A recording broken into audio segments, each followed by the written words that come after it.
আজকে এই ড্রোনটাকে আমার গার্লফ্রেন্ডের বাড়িতে পাঠাবো। যে ঠিকই শুনছেন, আসলে আমি ড্রোনটাকে অনেকভাবে ফ্লাই করছি, অনেকভাবে উড়াইছি, কিন্তু এই জিনিসটা আগে কখনো দেখানো হয় না। আসলে আমার গার্লফ্রেন্ডের বাড়ি হচ্ছে ওই দিকে আরও প্রায় 1 কিলোমিটারের বেশি দূর হবে। তো 1 কিলোমিটারের দূর থেকে আমি আজকে এই ড্রোনটাকে পাঠাবো, যে আসলে ওরা কী করতেছে এবং আমরা ঠিকমতো দেখতে পাই কিনা। তো ঠিক আছে, সবাই ভিডিওটি ধৈর্য সহকারে দেখুন এবং আমরাও ড্রোনটাকে ফ্লাই করে দিচ্ছি। এই ড্রোনটাকে ফ্লাই করলাম, তো এখন আমরা কিন্তু সরাসরি পাঠিয়ে দেবো ওইদিকে। এখন আগে একটু নির্দিষ্ট উচ্চতায় উঠিয়ে নেই, তারপর এখন ড্রোনটাকে ফ্লাই করে দিচ্ছি। এই যে আমাদের ড্রোনটা যাচ্ছে, সবাই ভিডিওটি দেখেন, আপনাদের ভালো লাগবে।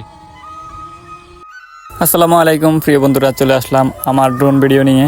তো আজকে আমি যে ক্যাপশন দিয়েছি আমার গার্লফ্রেন্ডের বাড়িতে ড্রোন পাঠাবো, আসলে হ্যাঁ আমি আজকে পাঠাবোই, কারণ সব কিছু নিয়ে আমি ভিডিও করেছি, শুধু এটা বাকি রয়েছে।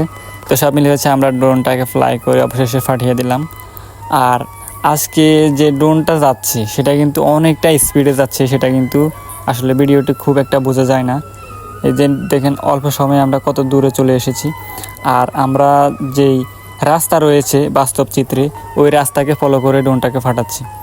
আসলে এখানে এসে আমরা কিন্তু একটু আউলাই গেছি যে আমাদের রাস্তা খুঁজে পাচ্ছি না।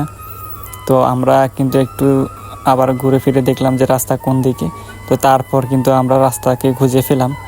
এই যে এই বাড়িটার পাশেই হচ্ছে রাস্তা, তারপর আমরা সামনের দিকে আরও নিয়ে যাব। আর আজকে আমার গুগল ম্যাপে একটু কাজ করতেছে না, এই জন্য আমার জন্য পথটা কঠিন হয়েছে, তাই আমরা রাস্তাকে ফলো করে ড্রোনটাকে ফাটালাম। তো যেতে যেতে অবশেষে প্রায় খন্দকার মসজিদ চলে গেছে অলরেডি। এই যে দেখছেন এই সামনের এই দোকানগুলো হচ্ছে খোনারগা মসজিদ। আসলে খোনারগা মসজিদের যে পাশেই পাশেই রয়েছে এটি খেলার মাঠ, এখানে অনেক পোলাপান খেলা করতেছে। ড্রোনটাকে ওখানে পাঠালাম। আর এখন কিন্তু ড্রোনটা প্রায় 1 কিলোমিটারের বেশি চলে গেছে, মানে 3300 ফুট দূরে আছে ড্রোনটি, এত অল্প সময়ে। আর আমি হচ্ছে ভিডিওটি একটু ফাস্ট করে দিয়েছি, কারণ এত বড় ভিডিও কেউ দেখবে না, তাই আমি একটু ফাস্ট করে দিয়েছি। তো তারপর আমরা আবার ওইদিকে পাঠিয়ে দিলাম, কারণ আমাদের তো টার্গেট অন্যটা। তো আসলে আমরা ওইদিকে পাঠানোর চেষ্টা করতেছি। তো আরও চলে গেছে প্রায় 4000 ফুট দূরে যাওয়ার পরে আমাদের নেটওয়ার্কে একটু ডিস্টার্ব দিচ্ছে। তারপরে আমাদের মেমোরি কার্ড রয়েছে, ওই মেমোরি কার্ডও মানে সমস্যা দেখাচ্ছে, এই জন্য আমরা ড্রোনটাকে আবার ব্যাক করে নিয়ে আসছি। পরে আমরা কিন্তু যে টার্গেট নিয়েছিলাম ওটা কিন্তু হয় না। আর ওই যে টার্গেট বেশি কিন্তু দূর না, আর যদি 100 মিটার দূরে যেত তাহলে কিন্তু হয়ে যেত। তো সব মিলিয়ে হচ্ছে আমরা ড্রোনটাকে আবার নিয়ে আসতেছি আমরা যেখান থেকে ফ্লাই করেছি। এই হচ্ছে আমাদের একটা গ্রাম। তো আসলে ড্রোন উড়িয়ে গ্রামকে দেখতে অনেক ভালো লাগে। আর আমার ভিডিওটা যাদের ভালো লাগে তারা অবশ্যই আমাকে ফলো করবেন, লাইক করবেন, শেয়ার করবেন।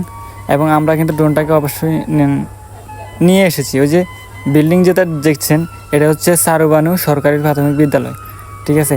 তো আমরা এখান থেকে পাঠিয়েছিলাম ড্রোনটাকে। তো অবশেষে আমরা আবার ড্রোনটাকে নিয়ে আসলাম। এই যে আমরা এখানে প্রায় 4000 ফুট দূরে। তো আসলে আপনারা দেখলেন যে আসলে কতটুকু আমরা পেরেছি। এখন ড্রোনটাকে আবার ফেরত নিয়ে এসেছি। ওই যে ড্রোন আমার এই যে ড্রোন চলে আসছে। তা আসলে আজকের মতো এত বেশি দূরে আমি আর কখনো ড্রোনটাকে পাঠাই নাই। আজকে অনেক দূর চলে গেছে ড্রোনটি, কোনো প্রকার ঝামেলা ছাড়াই। তো ভিউয়ার্স, আমার ভিডিওটি কেমন হয়েছে অবশ্যই কমেন্ট করবেন। Thank you.